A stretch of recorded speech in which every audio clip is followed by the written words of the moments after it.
Assalamualaikum warahmatullahi wabarakatuh.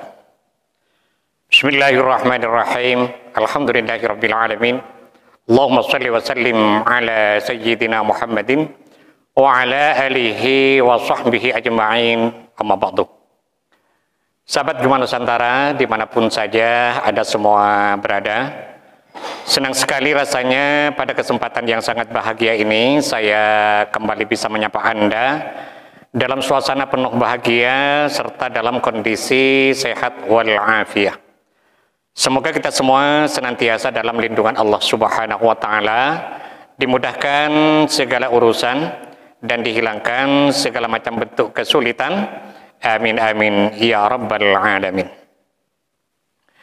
Pada episode kali ini insya Allah saya akan membagikan satu faedah yang sangat agung, yaitu tentang sebuah wasilah yang bisa kita lakukan agar Allah Subhanahu wa taala memberi pada kita rizki yang banyak dan barokah.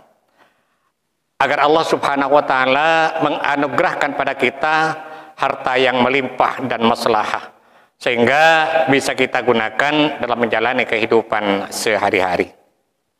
Dalam menyampaikan penjelasan berikut ini, saya mengutip keterangan dari sebuah kitab, yaitu Mujarrabatus Shalihin fi Kashfi Kurabil Makrubin, di mana kitab ini disusun oleh Syekh Muhammad Abdul Aziz Al-Qayyali rahimahullah. Semoga kita semua senantiasa mendapatkan barokah dari beliau, dan mudah-mudahan para sahabat yang mengamalkan bacaan ini selalu dalam lindungan Allah Subhanahu wa taala, dimurahkan rezekinya, dilunaskan semua hutang-hutangnya, dimudahkan urusannya, dan dikabulkan segala hajatnya. Amin amin ya mujibas sa'ilin. Di mana dalam kitab ini diterangkan, Bismillahirrahmanirrahim. Qala al-muallif rahimahullahu taala wa nafa'ana bihi wa bi'ulumihi fid dharaini amin. Waradat anin Nabi sallallahu alaihi wasallam ahaditsu sahihatun. Telah datang dari Nabi besar Muhammad sallallahu alaihi wasallam beberapa hadis yang sahih. Amara biha ba'dhu ashabihi li tawsi'atir rizqi. Di mana dalam hadis tersebut Rasulullah sallallahu alaihi wasallam memerintahkan kepada para sahabatnya agar mengamalkan bacaan berikut ini, li tawsi'atir rizqi, agar supaya oleh Allah Subhanahu wa taala diluaskan rizkinya, dibanyakkan hartanya, diberkahi hidupnya. Dalam kitab ini diterangkan, qala ba'dul arifin wa hiya mujarrabatun li bastir rizqil zahiri wal batin. Sebagian orang yang ahli ma'rifat itu berkata bahwa bacaan berikut ini mujarrabatun, sangat mujarrab sekali. Artinya sudah ditajrib, sudah dicoba dan dibuktikan keampuhannya, libastir rizqil zahiri wal batin, untuk keluasan rizki, baik rizki yang zahir maupun rizki yang batin. Nah, rizki yang zahir seperti harta yang banyak, kendaraan yang bagus, rumah yang mewah, dan lain sebagainya.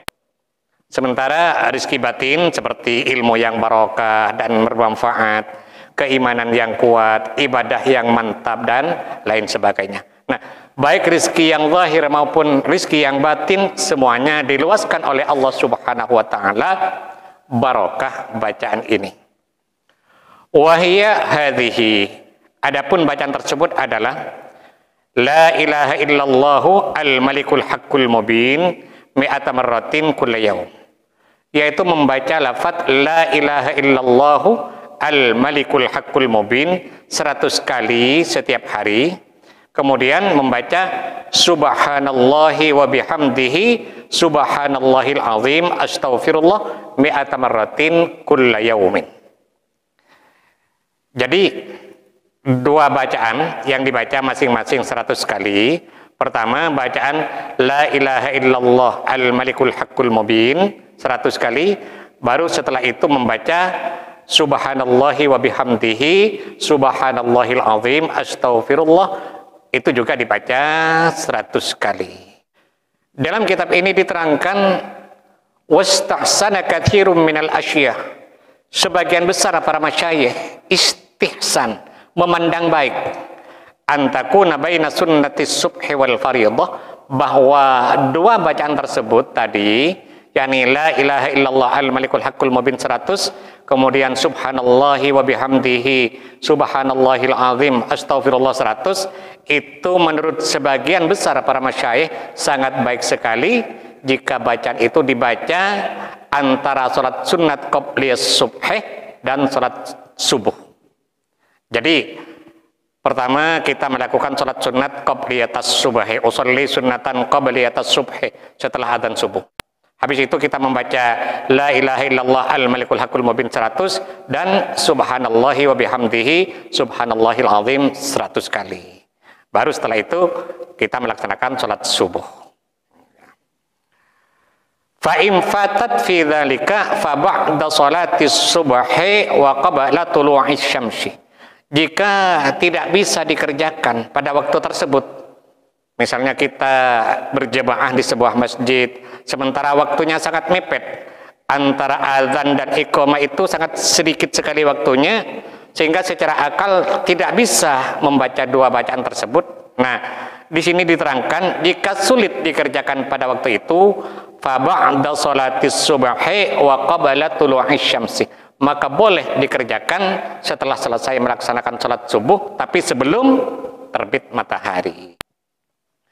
Fa in fatat bidzalika fa indaz zawali, jika sehabis salat subuh dirasa sulit untuk membacanya karena terlalu banyak amalan-amalan lain yang dibaca misalnya, sehingga untuk membaca bacaan tadi tidak bisa kalau sebelum terbit matahari, fa indaz zawal, maka boleh dibaca di saat matahari telah tergelincir ke arah barat. Artinya kalau tidak bisa dilaksanakan sehabis subuh, boleh dilaksanakan setelah selesai sholat duhur. Itu maksudnya. Fala yambaghi lil 'abdi ay yukhalliya yawmahu fiha. Tidak seharusnya bagi seseorang meninggalkan bacaan tersebut. Nah, artinya kita dianjurkan jangan sampai ada hari yang kosong dari bacaan itu. Selanjutnya dalam kitab ini diterangkan wa fi riwayatin ukhra, diterangkan dalam riwayat yang lain, sebuah hadis akhrajaha Ibnu Hibban wa Malik fil Muwatta, di mana hadis ini diriwayatkan oleh Al-Imam Ibnu Hibban dan Imam Malik dalam kitab Al-Muwatta. Kitab Al-Muwatta ini adalah kitab hadis yang disusun oleh Imam Malik. Anna rajulan jaa ilan Nabi sallallahu alaihi wasallam fasyaka ilaihil faqrah. Suatu hari ada seorang laki-laki datang suan menghadap Rasulullah sallallahu alaihi wasallam, fasyaka ilaihil faqrah. Ia curhat kepada Nabi tentang kefakiran, tentang kemiskinan yang sedang dia hadapi. Faqalah, maka Nabi pun berkata, aina anta min salatil malaikati wa tasbihil khalaik wa biha yanzilur rizqu. Apakah kamu tidak membaca doanya malaikat dan tasbihnya semua makhluk, di mana jika bacaan tersebut kamu biasakan membacanya, maka rezeki akan datang kepadamu. Artinya kalau kamu istiqomah membaca doa malaikat dan tasbihnya makhluk, maka Allah subhanahu wa ta'ala akan memberikan rizki yang luas kepadamu. Itu kata Nabi. Taqulu min tulu'il fajri ila salatis subhi subhanallahi wa bihamdihi subhanallahil azim astaghfirullah mi'ata marratin. Bacalah setiap pagi setelah terbit fajar sebelum melaksanakan salat subuh, bacaan subhanallahi wa bihamdihi subhanallahil azim astaghfirullah sebanyak 100 kali. Kata Nabi ketika itu dibaca, ta'tikad dunya raghimatan dakhiratan, maka harta dunia akan datang kepadamu raghimatan, dengan tunduk, dengan patuh, dengan penuh keberlimpahannya. Wa yakhluqullahu min kulli kalimatin malakan yusabbihu laka thawabahu ila yaumil qiyamah. Setiap satu kalimat yang kamu baca itu Allah ciptakan malaikat, di mana malaikat-malaikat itu membaca tasbih kepada Allah subhanahu wa ta'ala sampai hari kiamat, pahalanya dihadiahkan kepadamu. Jadi selain mendapatkan harta yang banyak, yang barokah, yang melimpah, Allah Subhanahu wa taala juga menciptakan malaikat yang bertasbih sampai hari kiamat, pahalanya diberikan kepada orang-orang yang suka mengamalkan bacaan tadi. Cara bacanya dibaca langsung tanpa tawassul. Jadi kesimpulannya, kita dianjurkan membaca la ilaha illallah al-malikul haqqul mubin 100 kali, subhanallahi wa bihamdihi subhanallahil azim astaghfirullah 100 kali. Bacaan yang sangat bagus yaitu di antara sholat sunat qobliyah subuh dan sholat subuh. Kalau tidak bisa dilaksanakan pada waktu itu, boleh dilaksanakan setelah sholat subuh tapi sebelum terbit matahari. Kalau masih dirasa sulit, boleh dilaksanakan setelah sholat duhur. Sebagaimana yang tadi diterangkan, tidak seharusnya bagi seseorang ada hari yang kosong tanpa bacaan tersebut. Bagi sahabat yang mungkin merasa kurang jelas dengan penjelasan yang saya sampaikan ini, maka kesimpulannya saya tulis di kolom deskripsi. Kita mohon kepada Allah Subhanahu wa taala, mudah-mudahan Allah senantiasa berkenan untuk membimbing kita, menuntun kita, dan mengarahkan kita menuju jalan hidayahnya, sehingga kita semua menjadi orang-orang yang selamat fid din wad dunya wal akhirah. Amin amin ya rabbal alamin. Sahabat Gema Nusantara, mungkin ini yang bisa saya sampaikan pada pertemuan kita kali ini. Mudah-mudahan ada manfaatnya dan semoga bisa menjadi amal jariah bagi saya. Amin amin ya mujibas sa'ilin. Dan bagi sahabat yang berkenan untuk mendukung channel ini, sangat baik sekali bagi sahabat untuk menekan tombol subscribe dan loncengnya agar para sahabat tidak ketinggalan setiap update terbaru dari video yang ada di channel ini. Sekian, terima kasih. Wallahul muwaffiq ila aqwamit thoriq. Wassalamualaikum warahmatullahi wabarakatuh.